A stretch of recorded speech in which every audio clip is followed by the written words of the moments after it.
छापे का आधार इस एक पत्रिका में छपी हुई कहानी है।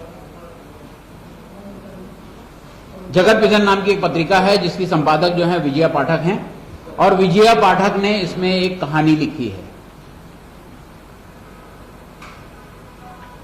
सत्य कथा मनोहर कहानियां जैसी कहानी है इसमें। तो इनकी मनोहर कहानी में यह लिखा हुआ है कि एक कोई रवि उत्पल हैं जो मेरे बेटे के ससुराल की तरफ से रिलेटिव हैं। इसमें लिखा गया है कि एक कोई चंद्रभूषण वर्मा है जो मेरे रिलेटिव हैं, और वो उनकी मेरी सहायता से ये पूरा रैकेट चलाते हैं। इस कहानी में लिखा हुआ है। तो एक पत्रकार के नाते आपके मन में सवाल उठना चाहिए कि फिर मैंने इस पर प्रतिक्रिया क्यों नहीं दी।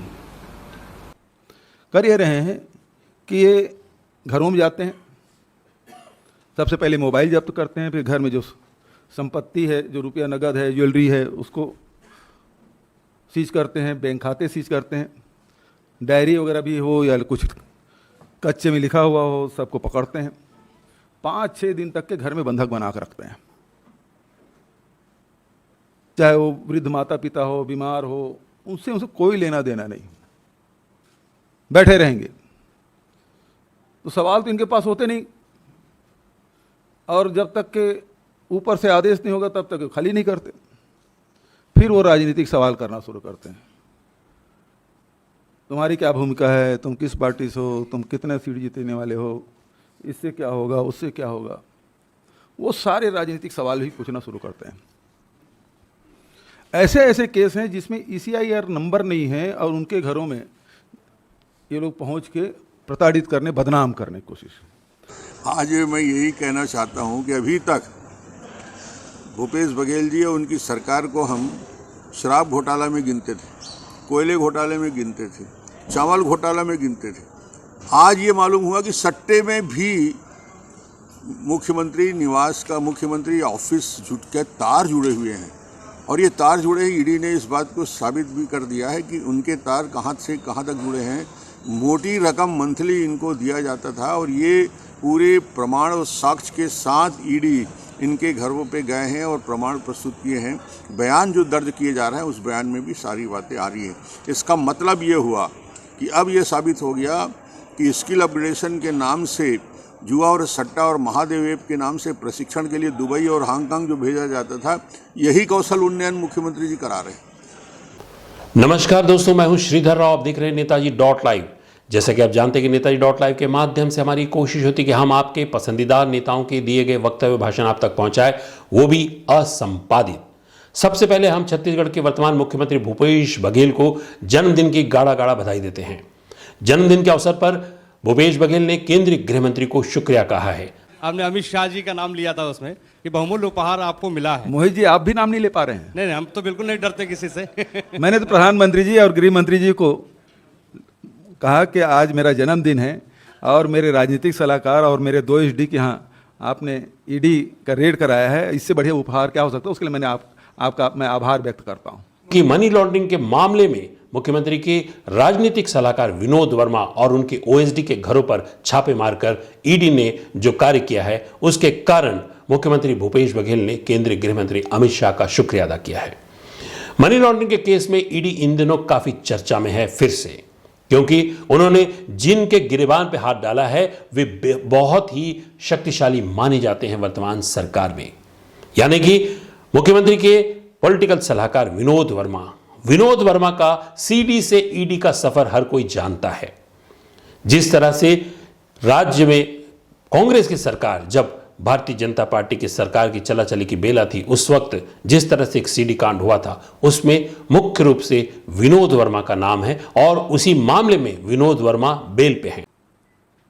अभी कल ही मेरे राजनीतिक सलाहकार विनोद वर्मा के यहाँ पहुँच गए। मेरे जो OSD है, जो कि मुख्यमंत्री होने के नाते जो क्षेत्र में OSD नियुक्त करते हैं, जो किसी की बीमारी का, किसी का और कुछ काम है जो दैनंदिन आते हैं और हम लोग समय नहीं दे पाते, तो वो सारे काम वो लोग करते हैं। उसके घर में पहुंच गए, मिला कुछ नहीं, दिन भर बिठा के रखे।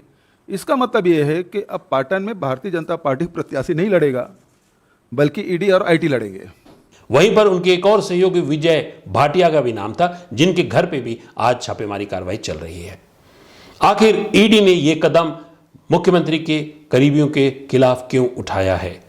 आखिर ईडी कहां तक पहुंचने वाली है? सर मेरा सवाल है जी। सर, यहाँ पे आपके ओएसडी से लेके सलाहकार सब ईडी की चपेट में आ रहे हैं, तो क्या अगला नंबर भूपेश बघेल का है? और अगर ऐसी परिस्थिति पैदा होती है तो क्या आपको लगता है अगर ये सियासी साजिशें हैं तो इसके सियासी मायने क्या होंगे चुनावों में? देखिए, हम लोग ना छत्तीसगढ़ के लोग हैं, मरने से नहीं डरते, न जेल जाने से डरते। नक्सलियों ने इतना मारा है लोगों को, हमारे प्रथम पंक्ति के सारे नेता शहीद हो गए और इन्हीं शासन काल में हुआ है। तो हम लोग मरने से भी घबराते नहीं, न लड़ने से डरते हैं। और जेल तो पहले भी भेज चुका है, विनोद वर्मा जी पहले भेज चुके हैं, अभी फिर से उसके घर में कल दिन भर बैठे रहे। मुझे भी भेज के देख चुके हैं। रमन सिंह ने भेजा था, 15 साल की सरकार 15 सीट में सिमट गई। दूसरे के भी शौक है तो देख ले, हम लोग जेल जाने से डरते नहीं हैं। जिस तरह से हाल ही में ईडी ने मुख्यमंत्री कार्यालय के अधिकारियों, आईएएस, विभिन्न तरह के व्यापारियों, सबको उन्होंने उन पे कार्रवाई की और उनमें से कुछ जेल में हैं और शराब के 2000 करोड़ के घोटाले पे कुछ लोग स्वास्थ्य कारणों से बेल पे हैं।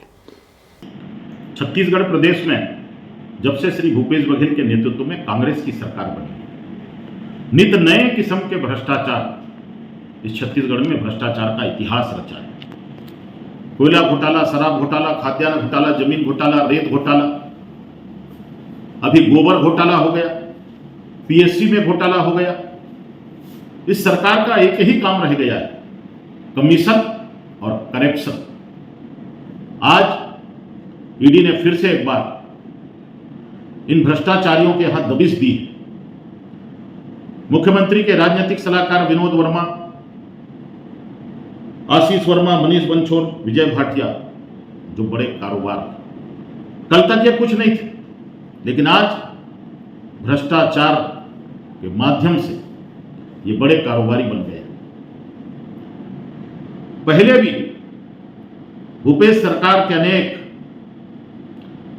बड़े अधिकारी, मुख्यमंत्री निवास से जुड़े हुए लोग, कुछ लोग जेल में हैं तो कुछ लोग बेल में।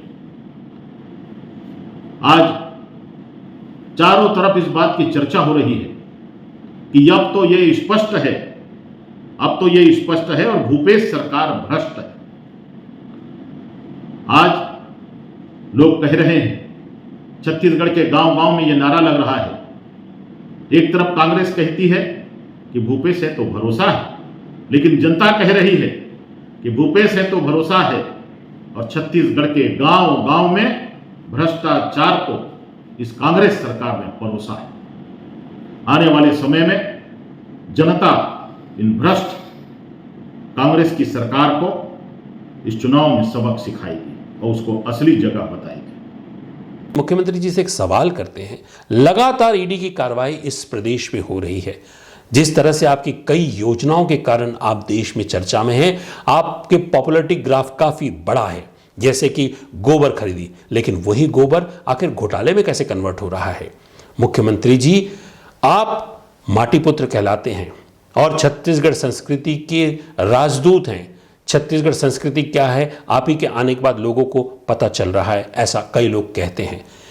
ये बात सही है, छत्तीसगढ़ में छत्तीसगढ़वाद नहीं चलेगा तो कहां चलेगा। लेकिन मुख्यमंत्री जी ये बताइए, लगातार आप ही के इर्द गिर्द के लोग क्यों ईडी के घेरे में आ रहे हैं? ईडी पर यह भी आरोप है कि केंद्र सरकार उसका दुरुपयोग करी है वर्तमान भूपेश सरकार पर, लेकिन कोयला घोटाला, शराब घोटाला, पीडीएस घोटाले में तो अभी तक नहीं पहुंच पाई है, लेकिन मनी लॉन्ड्रिंग और खासकर सट्टेबाजी, यह सट्टेबाजी में पैसा कहां से कमाया गया? उन्हीं छत्तीसगढ़ियों के जेब से लूट कर इन सट्टोरियों ने उसे विदेश में भेजा है। कृपया करके जांच कर लीजिए, उनमें किनका नाम आ रहा है। आप ही के इर्द गिर्द के कई ऐसे लोग हैं।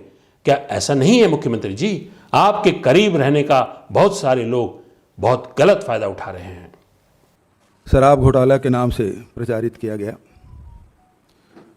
और इस शराब घोटाले में 2019-2020 में केक की रिपोर्ट भी है, वहाँ उन्होंने जांच भी की।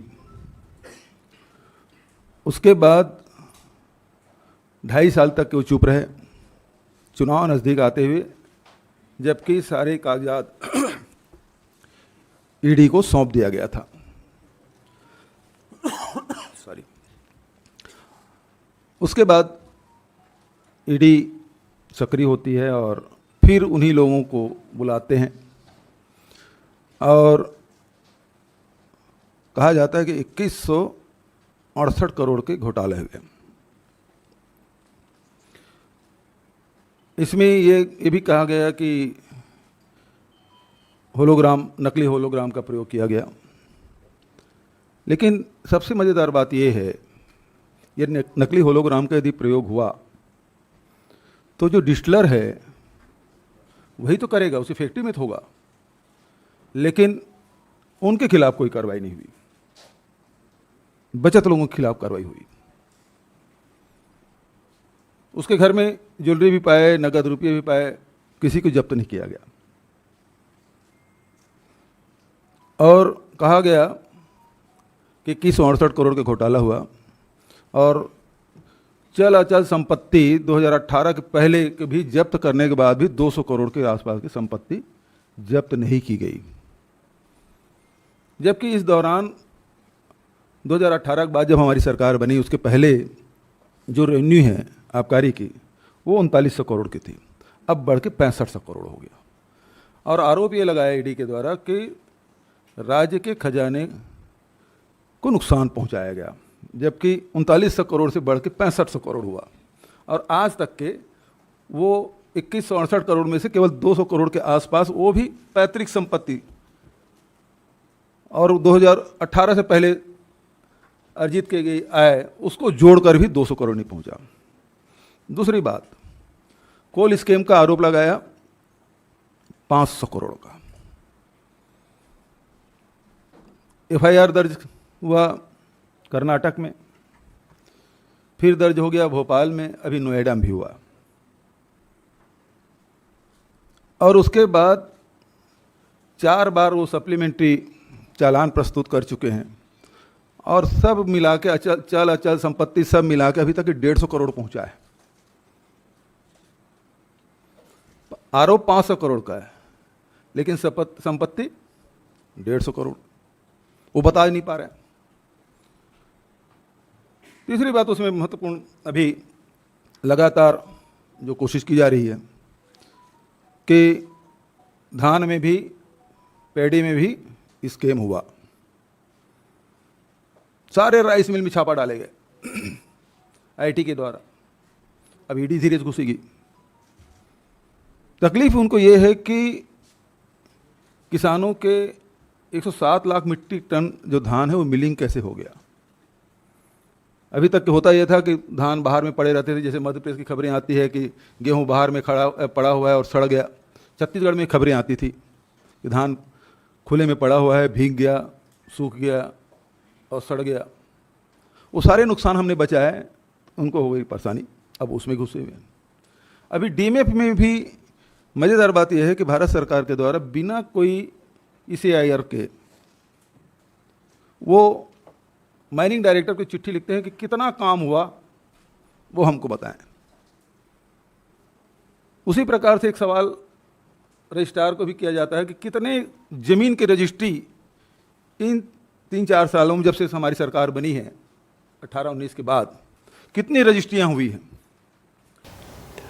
मुख्यमंत्री और कुछ कांग्रेसी लगातार ईडी पे यह आरोप लगाते हैं कि ईडी लगातार अपनी शक्तियों का दुरुपयोग कर रही है और केंद्र की भारतीय जनता पार्टी की सरकार, वर्तमान कांग्रेस सरकार, भूपेश बघेल की सरकार के खिलाफ उसका उपयोग कर रही है। लेकिन आखिर कुछ ही लोगों तक के ईडी क्यों सीमित है? आखिर कोयले के कारोबार में कौन लोग जुड़े थे? कोयले के कारोबार में किस तरह से सौम्या चौरसिया जेल में है? कोयले के कारोबार में रानू साहू क्यों जेल में है? कोयले के कारोबार में सूर्यकांत तिवारी किस तरह से जेल में है? यह किसी से नहीं छुपा है। उसी तरह शराब घोटाले में, आखिरकार शराब घोटाले में सुप्रीम कोर्ट ने कुछ समय के लिए जरूर स्टे दिया है, लेकिन शराब घोटाले के मामले में जो बातें सामने आ रही है वो न सिर्फ रेवेन्यू की बात है, क्या नकली शराब या स्तरहीन शराब से लोगों के शरीर को नुकसान तो नहीं हुआ? इसके कई आंकड़े हैं क्या सरकारों के पास या विपक्ष के पास? विपक्ष इस विषय में उतने ही सीमाओं में है, क्योंकि शराब एक ऐसा मामला है जिसमें सार्वजनिक रूप से कहा जरूर जाता है, लेकिन शराब के मामले में सभी राजनीतिक दल कहीं ना कहीं उनके कार्रवाई पर, उनके विचारों पर प्रश्न चिन्ह लगता है। महात्मा गांधी की तस्वीर के नीचे विधानसभा में जिस तरह से शराब के कारोबार से रेवेन्यू जो पाई जाती है उसका बखान किया जाता है, शर्म आनी चाहिए उन लोगों को जो महात्मा गांधी को अपना आदर्श कहते हैं।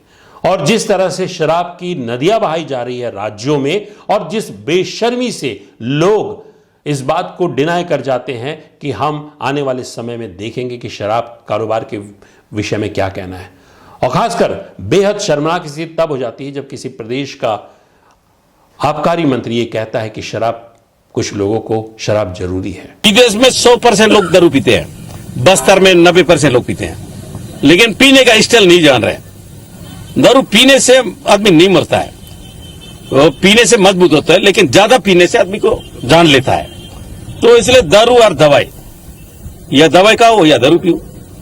ऐसे सिचुएशन में आखिर नैतिक मूल्यों का क्या है?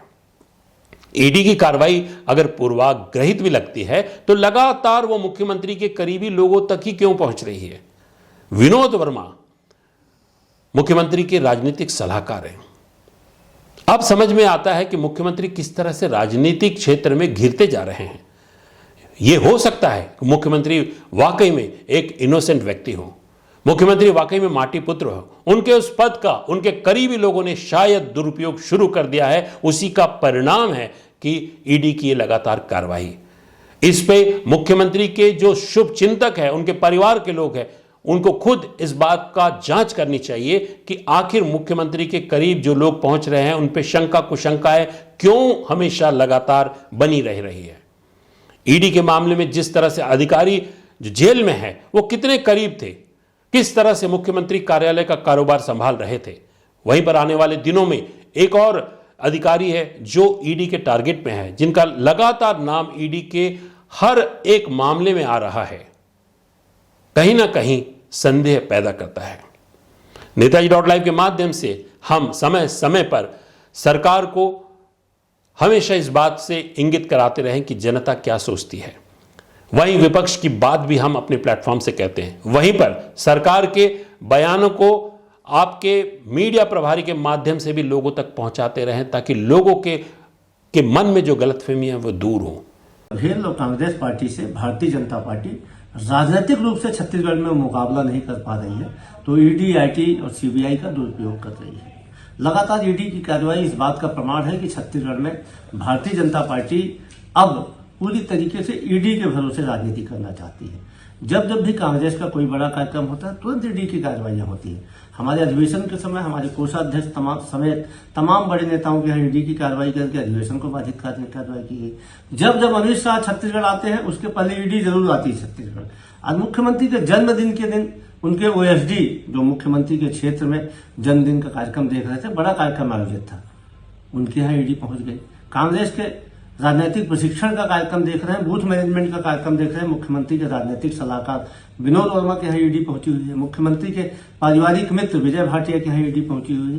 तो भारतीय जनता पार्टी चुनाव को देखते हुए पूरी तरीके से बौखला गई है और उसके पास में कार्यकर्ताओं का टोटा है, वो ईडी के सहारे राजनीति करना चाह रही है। चुनाव का ये वर्ष है और चुनाव के हम करीब हैं।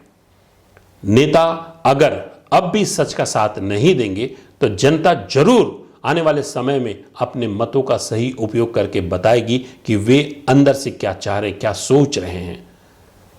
भ्रष्टाचार संबंधी सूचनाएं, जन विरोधी नीतियों की सूचनाएं हमारे पास पहुंचती है। हमारी कोशिश होती है कि हम नेताजी.लाइव के माध्यम से आप तक पहुंचाएं, ताकि आप अपने करीबी नेताओं को समझ सके, जिन्हें आप मतदान के जरिए सदन में पहुंचाते हैं, वे आखिर आपके प्रति कर्तव्यनिष्ठ हैं कि नहीं, या भ्रष्टाचार में लिप्त हैं।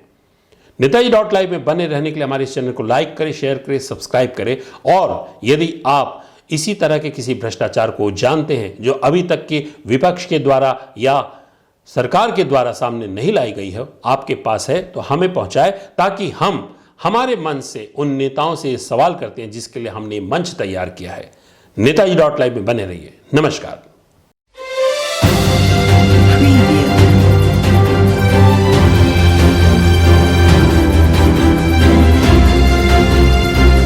नेताजी.live के प्रायोजक है Satyadeep diagnostic and clinic, Supela, Bhilai.